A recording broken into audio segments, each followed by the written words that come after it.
I did notice that on the album the guitars are used unconventionally, if I can say, if that makes any sense, or they're a little buried or very subtle. You did use them after all, even though you said that you lost. Did you have to sort of regain an interest or rekindle like some sort of an interest towards guitar music? How did that? Well, no, I don't. I mean, I still don't think I'm interested in guitar music anymore. I might get into it again, but I think that I have a problem with that, playing any instrument for the sake of it. I'm more interested in. I think a lot of what changed in the way that we worked is it became less about standing in a room with 5 people, sort of whooping up, you know what I mean, like you would do in a live situation, like you, and much more about people going off on their own, experimenting, and bringing things in, and then editing, which is like a totally new thing for us, where you generate material and then you edit it together, and then you generate some more and you edit that, and it's like comes like editing a film. And depending on how you put a chord with another chord, you know, you totally change the plot. But you don't have to stand in a room and do that. You're doing it like on the computers and things. So it was all about like learning how to use all these things that we've been really anti before, like samplers and well, not anti-samplers, but anti like. Not familiar with, maybe. Yeah.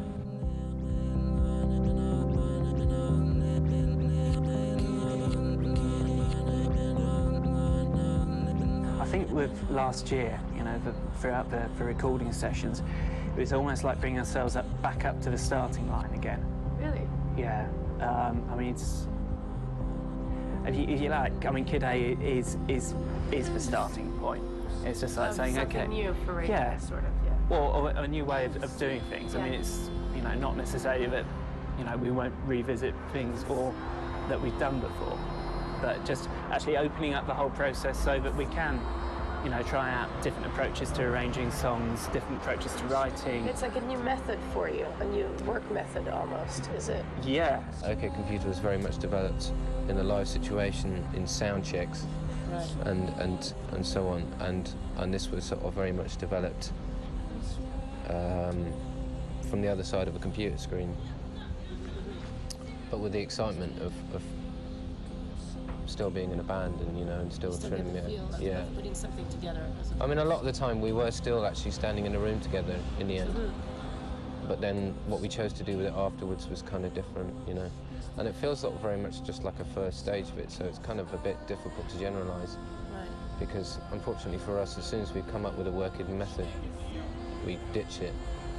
So I don't know what will happen next, really.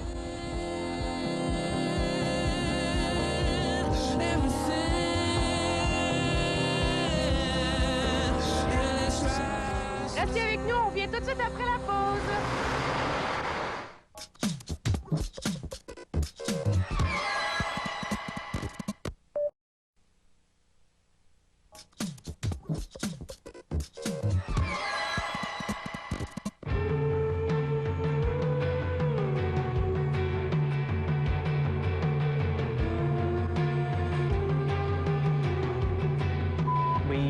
Put together our own studio, which we finally got into last September, and I think the idea behind that was so that we'd be able to go in there and actually, as Tom said, you know, experiment, actually just try out new ways of working together, which we'd never been able to do before, because, you know, we were always, you know, somebody else's studio. You're always very aware that the clock's ticking away, and you mounting up these huge costs, and also you know, you're not in your own environment really.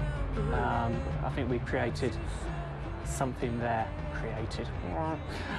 put together something there which is I don't know, somewhere halfway between somewhere you work and somewhere that's quite homely, so I think we feel comfortable working there.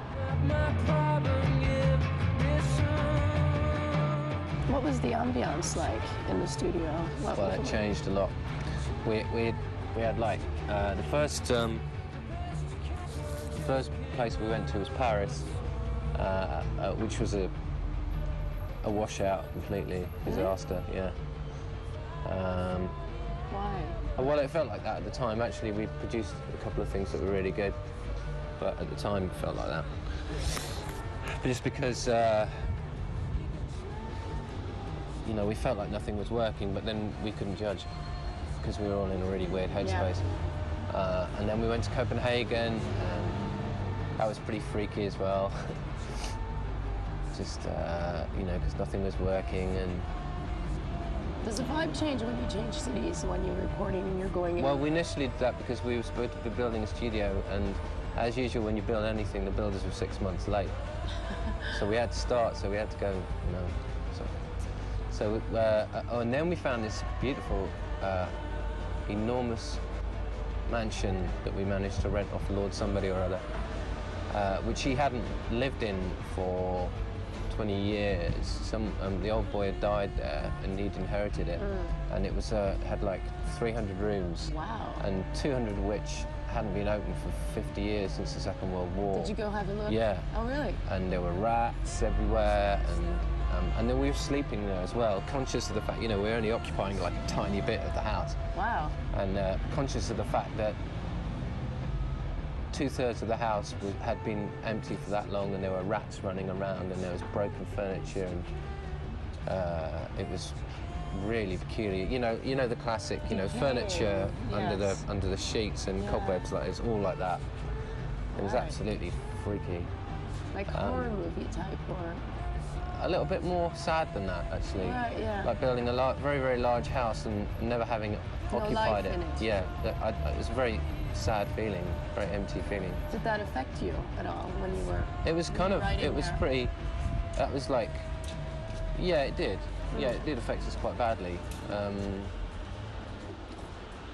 But then that's where actually, at one point, that's where it really started coming together, bizarrely.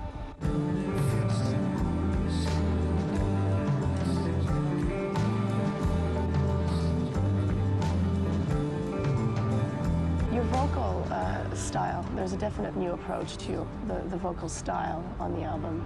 Yeah. Do you think? Well, the vocals there's lots of treatment stuff. There is, and they're also cut up. It sounds almost like a stream of consciousness, but more...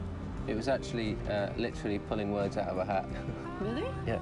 I got a friend to buy me one of those top hats where you go, and it opens up. Yeah. And then just cut I was going nowhere with my words, so I just cut everything up that I had and cut bits out of newspapers and just threw it all in. And we'd just pull it out. And when something works, I keep it, again, like the editing thing. So the lyrics were the editing. Was there a thematic to the album that required this technique or this new approach? Not conscious at all, no. Not consciously. But in retrospect, I guess there probably was, although I'm not quite sure what it is. I kind of always end up thinking of the themes or whatever being sort of certain colours or certain shapes, rather than it's about this or it's about that. Although I did have a kind of weird thing at the end where I kind of realised that a lot of it was about Kosovo. Really? Yeah. Only at the end now did you realise? I think, well, while we were in this big empty house, we used to get, we were quite near one of the air bases where the bombers were flying out every night. So at like midnight every night, they'd fly out in a long procession over the house through the valley. So we'd see them fly out, and they'd come back. We'd still be up at 6 in the morning, and they'd fly back. Wow. Having bombed the shit out of. Yeah. Just anything. Yeah. So that was. I think that actually. That's disturbing. Yeah, it was a bit.